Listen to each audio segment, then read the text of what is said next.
yang di atas lagi mood. Oke. Ya, silakan yang mana? Ya, yang bawah, silakan yang bawah. Ceritanya apa ceritanya? Kalau Tasya yang ini cita-cita ya dulu jadi dokter, cuman nggak kesampaian tulang. Ya. Udah melenceng. Gitu ya. Udah melenceng juga. Gitu juga beda. Kalau Tasya yang atas, Tasya Ramesta, apa ceritanya?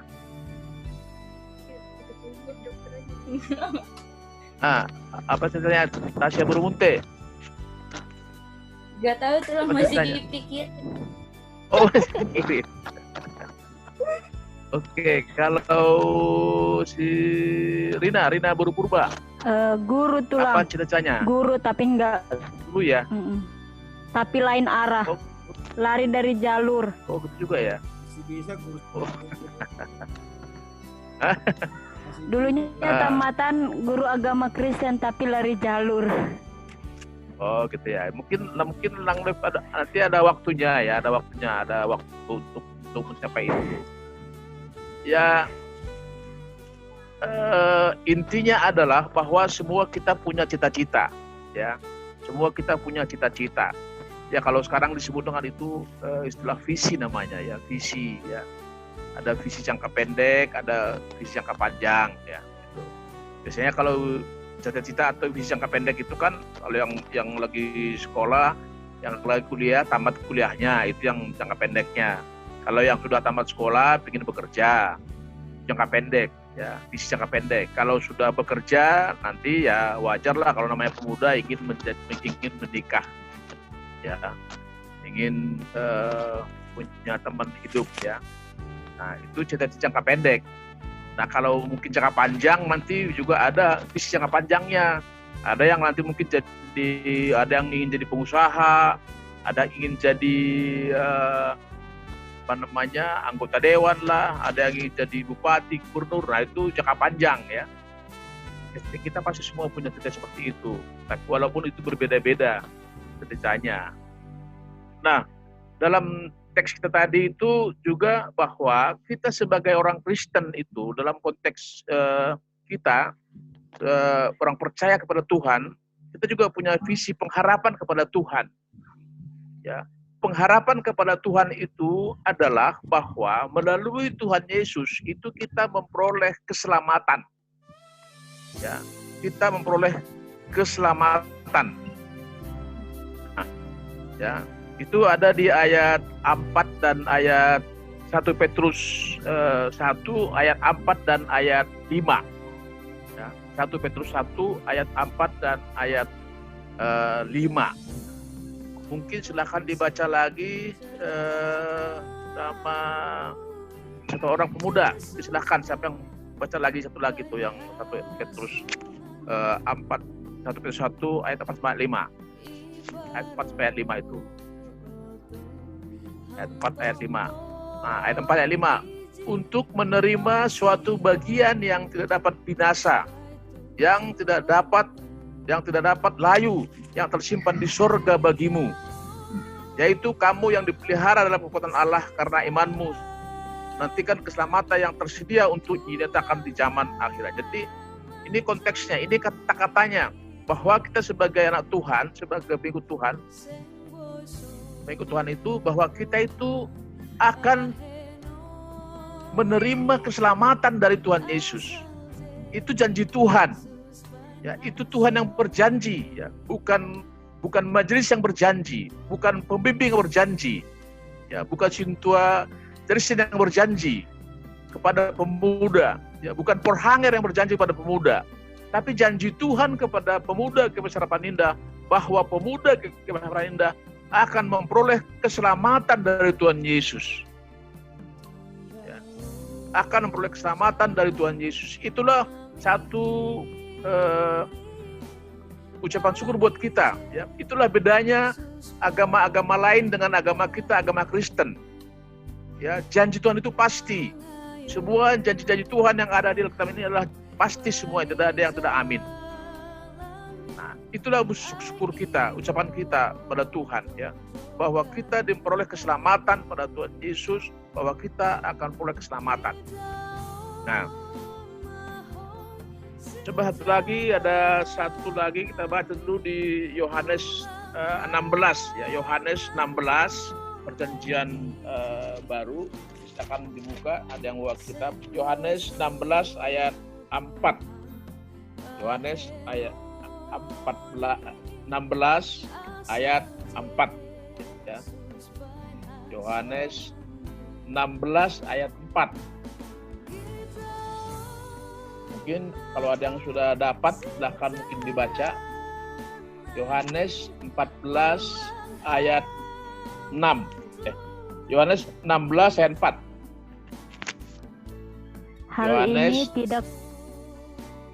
Hal ini tidak kukatakan kepadamu dari semula, karena selama ini aku masih bersama-sama dengan kamu. Yohanes 16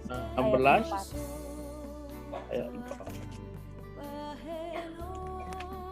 Ya, Yang B Yohanes. atau yang A atau yang B ulang? Oh, sorry. Yohanes Yohanes 14 ayat 6, sorry terbalik. Oh, Yohanes 14 ayat 6. kata Yesus Ulang. Yohanes. kepadanya 14 ayat 6. Ya. Kata Yesus kepadanya, "Akulah Ya. jalan dan kebenaran dan hidup. Tidak ada seorang pun yang datang kepada Bapa kalau tidak melalui aku." Nah, itu. Ya, itu janji Tuhan itu. Ya, itu janji Tuhan. Janji Tuhan buat kita semua, pemuda-pemuda Kebasan Harapan Indah, itu kan janji Tuhan. Ya, kita memperoleh keselamatan. Keselamatan itu hanya dapat diperoleh melalui satu jalan saja, melalui Tuhan Yesus. Itu Tuhan Yesus yang mengatakan tadi, Yohanes 14 ayat 6 itu. Nah, itu satu sukacita buat kita semuanya, pemuda-pemuda Kebasan Harapan Indah. Ya, jadi kita memperoleh kepercayaan, kita memperoleh keyakinan itu. Nah, sesuai dengan tema kita, bahwa tema kita adalah iman dalam pencobaan. Ya, jadi artinya sudah kita imani ya, sudah kita imani semuanya, sudah kita percaya semuanya bahwa kita semua pemuda Kebasan Harapan Indah akan memperoleh keselamatan daripada Tuhan. Itu kita imani itu. Ya, tadi harus dari Tasya atau Rina atau semua kita semua pemuda yang punya cita-cita, sebenarnya nanti kita imani juga itu bahwa Tuhan akan mengabulkan cita-cita itu. Mungkin selevel ya. Walaupun mungkin tidak sama persis dengan cita-cita itu, visi itu, tapi selevel Tuhan akan berikan. Tuhan akan memberikan itu. Nah, kita sebagai beriman tadi itu, kita percaya bahwa janji Tuhan semua adalah amin. Dan janji Tuhan tentang namanya itu tadi keselamatan itu, janji Tuhan tadi bahwa hanya satu jalan melalui surga, hanya melalui Yesus, Yohanes 14 ayat 6 itulah satu sukacita buat kita. Nah, dalam perjalanannya, tidak semua orang akan masuk surga itu. Tidak semua kita terkadang bisa memelihara iman kita sampai kita ke garis akhir. Sampai kita nanti oleh kemenangan itu. Ya. Banyak orang seperti itu atau ada orang seperti itu. Tapi kita berdoa agar semua pemuda Harapan Indah tidak seperti itu. Imannya adalah iman yang dalam, iman yang sesuai dengan kemauan Tuhan Yesus. Ya. Jadi janji Tuhan itu kita harus pelihara, kita harus imani itu bahwa kita akan memperoleh keselamatan. Nah, untuk memperoleh keselamatan itu, terkadang kita memperoleh pencobaan. Ya, kita memperoleh pencobaan.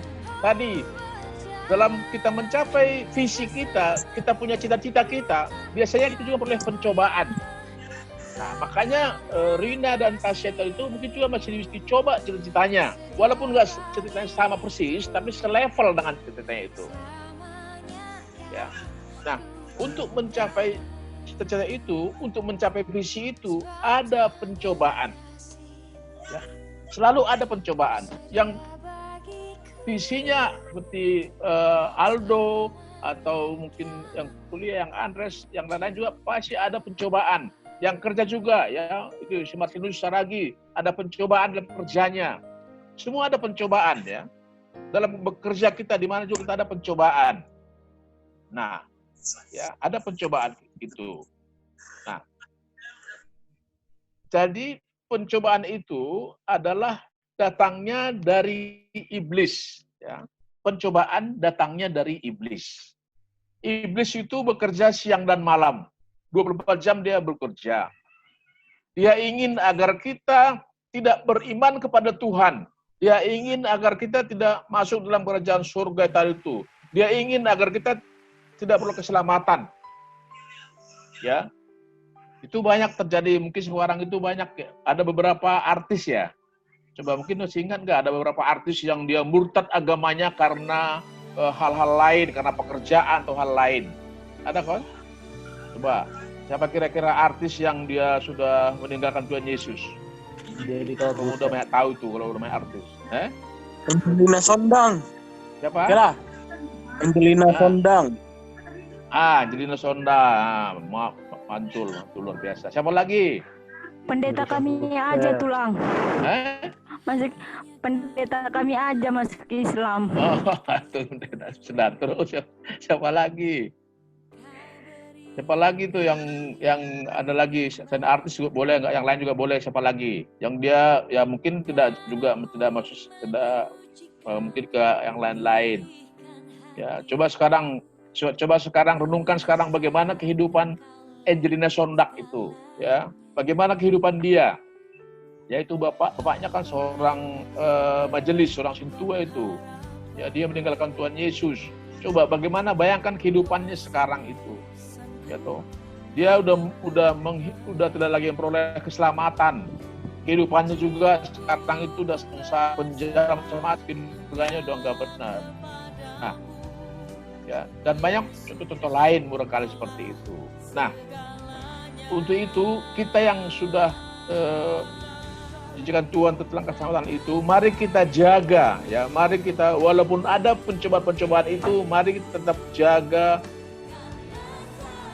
keimanan kita pada Tuhan, ya, tetap kita jaga, kita tetap dekat dengan firman Tuhan. Tuhan Yesus saja pernah dicobain, ya.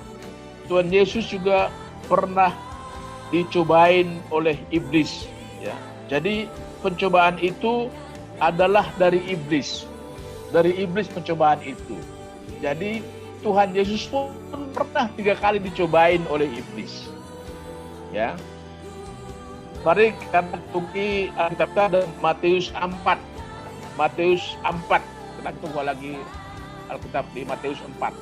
Perjanjian baru. Matius 4. Kalau ada yang sudah dapat, dan silahkan.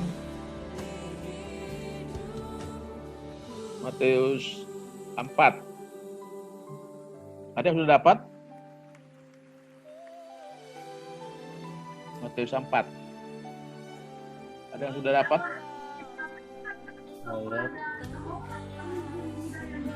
Ya, mungkin Aldo baca Aldo. Aldo yang baca Aldo. Aldo yang baca Matius 4 ayat 3. Ayat 3 sampai? Ayat 3, ayat 5 sama ayat 8. Oh, 3, 5 sampai 8. Ayat 3, ayat 5 sampai 8. Oke, Matius 4 ayat 3. Ya. Lalu datanglah si pencoba itu dan berkata kepadanya, "Jika engkau anak Allah, perintahkanlah supaya batu ini menjadi roti." Nah, ayat 5. Kan? Kemudian iblis membawanya ke kota suci dan menempatkan dia di bubungan bait Allah. Ya. Terus. Lalu di ayat ke-8, dan iblis membawanya. Ayat 6, oke. Lalu berkata kepadanya, "Jika engkau anak Allah, jatuhkanlah dirimu ke bawah, sebab ada tertulis, mengenai engkau, ia akan memerintahkan malaikat-malaikatnya, dan mereka akan menantang engkau di atas tangannya, supaya kakimu jangan terantuk kepada batu. Ya, ayat 8. Ayat 8, dan iblis membawanya pula ke atas gunung yang sangat tinggi dan memperlihatkan kepadanya semua kerajaan dunia dengan kemegahannya. Terus Dan berkata kepadanya, semua itu akan kuberikan kepadamu jika engkau sujud menyembah aku. Ya, jadi Tuhan sendiri pun pernah dicobain iblis. Ya. Tuhan sendiri pun pernah dicobain iblis. Tetapi Tuhan kita lebih kuat daripada iblis. Tuhan kita jauh lebih kuat daripada iblis, atau lebih kuat daripada iblis. Ya, itu menjadi satu kekuatan bagi kita. Jadi bagaimanapun kuatnya iblis itu, Tuhan kita lebih kuat terhadap iblis itu. Ya, mungkin pernah dengar kesaksian daripada pendeta Daud Tony. Ya, mungkin pernah lihat di media sosial ya, itu pendeta Daud Tony. Itu pendeta Daud Tony itu adalah suatu mahaguru tentang hal-hal gaib, hal-hal dunia setan, hal-hal dunia kegelapan. Ya, itu yang sekarang dia sudah jadi pendeta adalah pendeta Daud Tony. Ya, dulu dia adalah suatu ahli atau sudah maha guru dalam konteks setan, konteks duniawi. Ya, dan dia menganggap bahwa semua harus tunduk kepada dia karena dia sudah maha guru tentang setan-setan, tentang duniawi. Ya. Suatu waktu Daud Tony itu mencobai seorang pendeta agar pendeta itu juga ingin tunduk kepada Daud Tony. Ya. Nah, karena selama ini Daud Tony, siapa yang dia ingin menjadi anak buahnya, dia cobain selalu kalah, selalu tunduk kepada Daud Tony. Daud Tony ingin agar pendeta juga ingin menyembah Daud Tony, tunduk pada Daud Tony. Tapi pada waktu itu yang sekarang pendeta Daud Tony itu mencobai seorang pendeta yang di Jakarta, mungkin juga kenal itu, namanya pendeta Gilbert Lumendong. Nah, tetapi apa yang terjadi bahwa dalam konteks Daud Tony mencobai pendeta itu, ternyata Daud Tony kalah dalam konteks itu, kalah ilmunya. Nah, itulah sebabnya maka sekarang Daud Tony itu menjadi pendeta. Nah, intinya adalah bahwa Tuhan kita itu adalah Tuhan yang lebih kuasa. Tidak ada lagi yang lebih kuat dalam Tuhan kita. Nah, kembali ke tema kita, iman dalam pencobaan. Kita pun sebagai orang Kristen, anak-anak Tuhan, pemuda GPS Harapan Indah, juga dicobai Tuhan, juga dicobai iblis, juga dicobai oleh iblis, oleh setan itu. Nah, tetapi yakinlah kepada kita semuanya bahwa kalaupun kita dicobai oleh iblis, oleh setan, kalau kita datang kepada Tuhan, datang kepada Tuhan Yesus, semua pencobaan itu akan kalah. Semua pencobaan dilakukan oleh iblis itu akan kalah. Akan KO kalau istilah tinjunya, akan KO semuanya. Tuhan kita luar biasa. Ya. Tuhan kita penuh dengan ajaib. Ya. Jadi pencobaan itu biasanya juga datang dari dalam diri sendiri, bisa atau internal, bisa juga datangnya eksternal melalui teman-teman yang lain atau media-media atau melalui yang lain. Jadi kalau pencobaan datangnya melalui internal misalnya, artinya mari kita dalam konteks pribadi kita, mari kita mendengarkan kehendak Tuhan, mendengarkan firman Tuhan, menjalankan firman Tuhan. Sehingga pencobaan itu bisa kita menangkan. Juga pencobaan secara eksternal. Sekarang ini banyak pencobaan secara eksternal. Teman-temannya barangkali, ya kan, atau juga melalui cara lain eksternal, ada juga melalui teman-teman bermain, ada melalui media komunikasi, media online, ya, ada melalui media-media lain, ada melalui FB, ada melalui YouTube atau media-media online lain. Juga pencobaan-pencobaan yang kita hadapi. Jadi bisa pencobaan itu secara internal, bisa juga eksternal. Tetapi kalau kita mengikut Tuhan, kalau kita dekat dengan Tuhan, ya, segala pencobaan-pencobaan itu akan kita bisa kalahkan pencobaan-pencobaan itu, sehingga iman kita menjadi pemenang. Ya. Jadi iman dalam pencobaan, iman kita akan unggul kalau kita mau tetap berjuang bersama dengan Tuhan Yesus. Kita bisa menang karena pencobaan-pencobaan itu. Bagaimana caranya? Caranya adalah mari kita dekat dengan Tuhan. Mari kita tetap berdoa. Pemuda-pemuda pencarapan Nida, mungkin jangan berdoa hanya 3 kali sehari. Jangan berdoa karena mau makan. Berdoa karena mau makan pagi, mau makan siang, mau makan malam. Malah mungkin ada juga, jangan-jangan juga ada juga pemuda yang mau makan juga cuma berdoa. Ya kira. Ada nggak yang siapa yang masih lupa berdoa kalau mau makan ini? Jangan-jangan kalau mau makan yang enak itu, mau makan yang KFC atau McD atau makan saksang mungkin belum berdoa pun langsung makan ini. Ada nggak kira-kira begitu? Ya itu. Ada kira-kira yang pernah lupa nggak berdoa sebelum makan itu? Atau ada yang lupa? Kita pengakuan aja nggak masalah gitu. Ada yang kadang lupa berdoa, karena laparnya lupa berdoa langsung makan. Nah, ya toh, ada begitu. Ya, Rishna pernah, gimana Rishna, gimana? Nggak pernah lupa berdoa. Coba di moodnya dihidupkan, moodnya.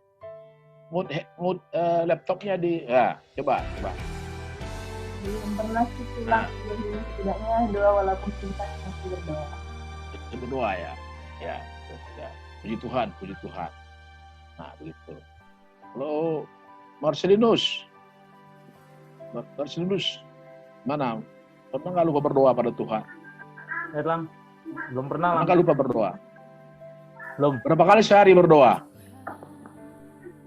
Berdoa. Berapa kali sehari? Sekali. Makan, bangun. Sering sih, Bang. Sering. Kalau pemuda Besar Indah kalau menghadapi masalah, apa yang terjadi? Apa yang dilakukan kalau misalnya ada permasalahan di pekerjaan, di sekolah atau di kuliah? Apa yang dilakukan? Ya. Itu juga perlu berdoa gitu. Berdoa pada Tuhan. Ya, jadi salah satu bentuk pencobaan yang bisa kita kalahkan iblis itu sehingga iman kita lebih kuat kepada Tuhan adalah melalui kita berdoa. Ya. Lalu banyak. Mari tingkatkan frekuensi berdoanya. Ya. Nah, yang pertama. Yang kedua tadi mengikuti kebaktian seperti ini. Kebaktian pemuda, kebaktian hari Minggu, ya itu juga harus rutin. Jangan sempat absen dalam konteks kebaktian pemuda, kebaktian Minggu. Itu cara Tuhan ya untuk kita menguatkan iman kita sehingga kita menang dalam konteks pencobaan itu, ya. Dan juga mungkin bagaimana pemuda barangkali juga harus sering membaca firman Tuhan, ya. Jadi kita sering membaca firman Tuhan, sering mendengarkan firman Tuhan, ya, itu juga cara untuk kita pencobaan itu bisa kalah daripada kita. Ya. Iblis itu KO dari kita kalau kita sering seperti itu. Ya. Dan cara berikutnya adalah juga kita mari bernyanyi. Ya, sama dengan ibadah kita Minggu hari ini. Mari kita bernyanyi. Kalau ada masalah, mungkin jangan stres, tapi bernyanyi. Nyanyilah lagu-lagu rohani, ya. Kalau ada masalah, kalau misalnya lagi kurang fit, atau lagi macam mana situasinya, atau lagi kurang fit, atau lagi stres, mari bernyanyi tentang lagu-lagu rohani. Itu juga satu cara agar kita terhindar dari pencobaan, sehingga iman kita kuat, ya, dari pencobaan itu. Ya, kita bernyanyi tentang lagu-lagu rohani. Ya, mungkin kalau bisa pemuda barangkali kalau lagi jalan, kalau lagi ke kampus, lagi kerja, lagi naik mobil, lagi naik motor, mungkin putar itu lagu-lagu rohani di headsetnya sambil jalan, mungkin satu handphone, satu telinganya dipakai headset, jangan dua-duanya. Nanti kalau dua-duanya itu jangan dengar nanti dari belakang klakson nggak dengar gitu. Jadi satu pakai headset satu, nah di satu dengar. Jadi lagu-lagunya putar lagu-lagu rohani itu. Ya. Kita mendengarkan lagu-lagu rohani itu iblis akan pergi dia nggak suka itu, ya, dia nggak suka kalau kita dengar lagu-lagu rohani, ya, KO dia iblis itu, ya, sehingga menang iman kita. Nah, ya, itu cara-caranya. Dan juga mungkin yang mungkin masih belum jarang dilakukan barangkali di pemuda, mungkin perlu juga bersaksi barangkali, ya, bersaksi mengaku dosa. Itu juga penting, ya, sebagai kita jauh dari pencobaan itu. Ya, kita bersaksi. Kalau kita bersaksi, iblis itu tidak suka dia kalau kita bersaksi. Ya, kita bersaksi mungkin kita tentang mengaku dosa kita.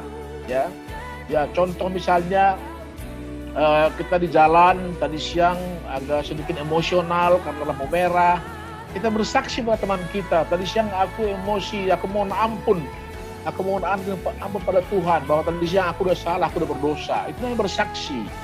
Cara bersaksi seperti itu atau bersaksi cara lain juga bahwa Tuhan itu tidak suka dengan bersaksi itu. Ya. Jadi pencobaan yang dilakukan oleh iblis itu dia pergi dari kita kalau kita lakukan hal seperti itu. Nah, jadi hal itu mungkin beberapa cara, beberapa metode, beberapa tindakan-tindakan yang bisa kita lakukan bahwa iman kita itu dalam pencobaan, ya, sehingga kita bisa menjadi pemenang, sehingga keselamatan itu jangan sampai kita tidak menjadi pemenang kita. Tetap kita memperoleh keselamatan itu karena kita tetap dekat dengan Tuhan.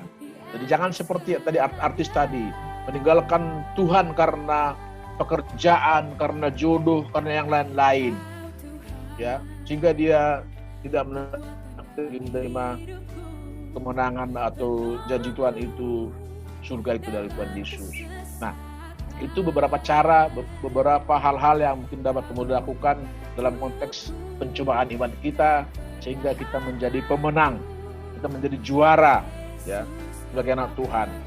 Demikian juga dalam hidup sehari-hari, ya, untuk mencapai cita-cita kita, mencapai visi kita juga banyak pencobaan-pencobaan, ya, untuk mencapai visi kita. Mungkin selalu ada sekali lagi, semua kita punya visi, ya. Rina Purba Anda punya visi, Marcelinus lagi Anda punya visi, Wisna Anda punya visi, Tasya punya visi, Aldo punya visi, ya, Andre juga punya visi, Samuel punya visi, Tasya ini semua si Hopen juga punya visi, ya, Leonardo punya visi, Arina punya visi. Jadi semua kita punya cita-cita ini, semuanya ada pencobaannya. Mari serahkan pada Tuhan, mari kita andalkan Tuhan. Ya, mari kita lakukan firman Tuhan sehingga pencobaan itu bisa jauh dari kita, sehingga kita menjadi pemenang, sehingga kita punya cita-cita bisa tercapai semuanya dan nama Tuhan dipermuliakan. Ya, yakin dan percayalah kalau pemuda-pemuda sekarang kalau menjadi pelaku firman, ya, dekat dengan Tuhan, yakinlah bahwa nanti kehidupan nanti kalau udah dewasa nanti, ya, kehidupan 10 tahun lagi, 20 tahun lagi, 30 tahun lagi, yakinlah bahwa hidup kita, hidup kalian akan sukses, akan bahagia, akan bahagia kalau bersama dengan Tuhan. Akan sukses, akan bahagia Nanti bahagia keluarga kalian, pekerjaan kalian akan bahagia kalau mengalahkan Tuhan dalam hidup kita. Jadi apapun pencobaan-pencobaan iman kita itu, kita andalkan Tuhan, lakukan kehendak Tuhan, lakukan firman Tuhan, kita akan menjadi pemenang dalam konteks perjuangan kita, dalam konteks yang sebagai pemuda. Tapi sekarang ini situasi walaupun work from home, bekerja dari rumah, selalu andalkan Tuhan. Ya ada waktunya, nanti suatu waktu juga paling juga nanti ada waktu Tuhan untuk kita menjadi kembali bekerja seperti biasa, kuliah seperti biasa, bekerja seperti biasa dan sebagainya. Ya, sekali lagi, mari kita melakukan Tuhan dalam konteks iman kita. Segala pencobaan-pencobaan apapun, kalau kita bersama dengan Tuhan, pencobaan itu akan kalah dengan kita karena kita menjadi pemenang, karena kita bersama dengan Tuhan Yesus. Amin. Kita berdoa. Terima kasih Tuhan Yesus, terima kasih Roh Kudus, terima kasih Allah Bapa. Firman-Mu yang luar biasa, yang dalam itu, yang ajaib itu telah kami sampaikan. Tolong Tuhan anak-anak-Mu, pemuda Gereja Rama Indah, agar tolong Tuhan urapi mereka, sehingga iman mereka tetap kepada Tuhan. Sehingga semua pemuda Gereja Rama Indah tetap dekat dengan Tuhan. Memuji muliakan nama Tuhan. Iman mereka kuat Tuhan. Segala pencobaan-pencobaan iman mereka kami usir dalam nama Yesus. Kami tolak namanya Yesus. Sehingga mereka tetap dekat dengan Tuhan Yesus. Laku firman Tuhan mereka. Dan melalui mereka Tuhan, nama Tuhan dipermuliakan. Mereka menjadi pemenang. Hidup mereka menjadi sukses hidup mereka Tuhan. Apapun yang mereka inginkan. Terima kasih Tuhan, terima kasih. Doa kami yang kami nama yang kami sembah Tuhan Yesus Kristus kami hidup. Amin.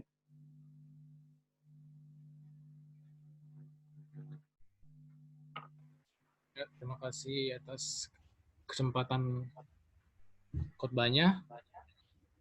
Lalu kita masuk ke sharing kesaksian yang dibawakan oleh pemimpin muda. Waktu dan tempat, silakan. Oke. Dengar nggak? Shalom, Kala. Shalom. Dengaran semua. Apa kabar semua? Baik, luar biasa. Luar biasa. Suaranya Penny sama Arini belum ada nih. Hari ini Penny. Halo Marini sama Penny. Shalom pagi. Sehat ya. Sehat pagi. Apa ya yang mau saya sharing masalah kesaksian? Dari saya pribadi dulu ya, biar cepat ya. Oke. Nah, selamat siang untuk adik-adikku. Kalau kita sudah dengar tadi khotbah yang dibawakan oleh Pak Wapeng kita, luar biasa. Bagaimana dalam kehidupan itu selalu besar kecilnya pasti ada tantangan. Tidak pernah ada namanya hidup. Tidak pernah ada tantangan. Pasti ada tantangan. Ataupun tantangan. Baik itu berupa dari diri kita sendiri. Yang lebih banyak biasanya kadang-kadang itu dari diri kita sendiri juga bisa, dari luar juga bisa, dan dari kehidupan kita bergaul sehari-hari juga bisa. Nah, kalau saya bayangkan kehidupan saya sendiri dari ini, saya lahir sampai umur 8 tahun, kata orang tua saya, almarhum saya rakit sampai 8 tahun. Saya berkata, nyangka saya hidup, karena memang udah putus banget, kecil, nangis, tapi sakit. Saya sekolah di 8 tahun saya masuk karena sakit, dan itu yang saya imani sampai sekarang, ada sesuatu yang baik. Karena apa? Karena sampai saat ini masih Tuhan izinkan saya hidup. Walaupun kata orang tua saya kata maaf saya sampai 8 tahun saya saksikan, tapi saya masih menginginkan sampai hari ini hidup. Karena itu saya imani adalah suatu kebaikan atau hujat daripada Tuhan sendiri. Dan saya imani juga ada sesuatu yang Tuhan inginkan dalam hidup saya. Saya juga tidak tahu. Tapi setelah saya merenungi, karena saya tidak pernah berpikir untuk menjadi majelis di salah satu gereja manapun, saya tidak pernah merasa terpanggil. Tapi puji Tuhan, sampai menunggu atau kedekatan, karena kami berjanji setelah ada GKPS wilayah Harapan Indah, pasti kami masuk GKPS Harapan Indah. Sehingga kami masuk, sehingga saya bisa menjadi seorang majelis GKPS Harapan Indah. Dan itu saya imani adalah suatu rencana daripada Tuhan. Baru kalau kita lihat daripada bapak-bapak kita, daripada kita tahu daripada Ayub bagaimana iblis, karena tadi Bapak Sitio juga banyak bahkan bagaimana iblis untuk menggoda orang-orang percaya. Dan cerita pada Ayub juga seperti itu. Ayub itu adalah seorang yang sangat saleh, yang sangat hidup di hadapan Tuhan. Dia tidak ada cacat celah, tetapi ini cobaan itu diizinkan oleh Tuhan. Tetapi dia tidak pernah merasa bahwa jauh dari Tuhan. Bagaimana mungkin Ayub mengingkari kepada kebaikan Tuhan, sementara sesuatu yang jadi sampai istri anak-anaknya itu mencela Ayub karena kesalehan, karena pada suatu malam dia udah habis hartanya, udah sakit-sakitan, udah hampir tidak setia kepada Tuhan. Dan itu yang dilakukan oleh Ayub, dia dipulihkan oleh Tuhan 3 kali, 4 kali, 5 kali, 4 kali. Itulah yang kita hadapi saat ini, adik-adikku kasih. Walaupun kita saat ini diperhadapkan dengan oleh virus corona saat ini, selama ini kita sudah diberikan Tuhan segala sesuatu kehidupan kita. Kita selama ini sudah diberikan kebaikan-kebaikan itu dapat kita. Masakan sih gara-gara virus corona kita langsung tidak merasa kebaikan. Sekarang kita langsung melupakan. Jadi adik-adik itu, mari kita tetap setia, sabar, seperti yang disampaikan oleh pendeta kita PW tadi khotbah.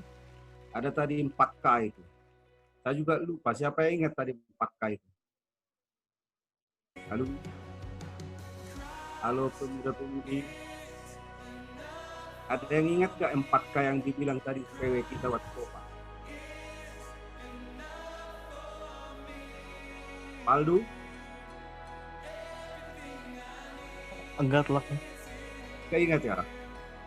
Ada tadi 4K yang dikatakan oleh PW waktu khotbah tadi. Itu sangat bagus. Nanti diputar lagi khotbahnya. Karena itu sangat bagus. Ada di situ ketekunan, kesabaran, disiplinan, dan kesetiaan. Itulah kunci daripada orang-orang yang sukses. Jadi banyak yang bisa kita lihat di Alkitab seperti Rasul Paulus, bagaimana dia seorang rasul.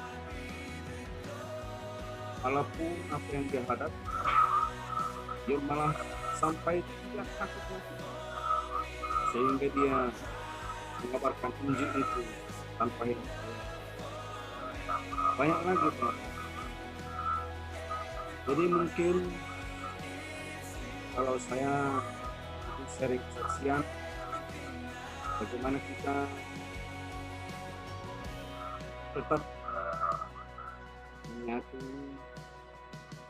dan kita mengandalkan kekuatan Tuhan. Salah satu contoh, banyak di antara kita sebenarnya yang sudah mengalami mujizat-mujizat Tuhan yang tidak mungkin mengatakan bahwa Tuhan tidak baik. Seperti Kak Penny misalnya, bagaimana mungkin Kak Penny mengatakan Tuhan itu tidak baik? Pasti baik, ya kan Kak Penny? Halo? Iya, Panggi. Dia dari Siantar ke pergi sekolah SMI di Jakarta. Ini luar biasa. Jarang seperti itu dari Siantar sana langsung sekolah SMI di Jakarta. Bagaimana mungkin kalian mengatakan Tuhan itu tidak baik? Pasti Tuhan itu baik. Karena apa sesuatu, apa yang diperlukan sampai keluarga itu banyak sehingga itu membuat dia aman. Lalu siapa lagi? Seperti Priska, kakak Priska. Bagaimana mungkin kakak Priska itu mengatakan Tuhan itu tidak baik? Tidak mungkin. Pasti kakak Priska mengatakan Tuhan itu baik. Karena dia tahu. Dia pergi dari kampung menuju ke sini. Walaupun mungkin belum seperti yang dia harapkan, tapi lambat laun arahnya udah ke sana. Amin, Priska. Halo, Pris. Amin, tulang. Ya kan? Ini yang kita ceritakan dia seperti yang tapi udah tracknya ya kan, Pris. Baru siapa lagi? Banyak sebenarnya yang sudah mengalami. Oleh karena itu, mari kita mencari pergaulan itu akrab. Kita mencari pengalaman-pengalaman Tuhan kita, bahwa kita mengalami mujizat itu sendiri, sehingga kita mengalami tadi lepas tadi bahwa Tuhan itu baik, bukan dikatakan orang lain lagi, bukan dikatakan pendeta, bukan dikatakan tulis, bukan dikatakan orang tua kita bahwa Tuhan itu baik, tapi kita mencari pengalaman-pengalaman Tuhan kita langsung kita berhadapan, kita temui dalam kehidupan kita sehari-hari, sehingga kita bisa berkata bahwa Tuhan itu baik.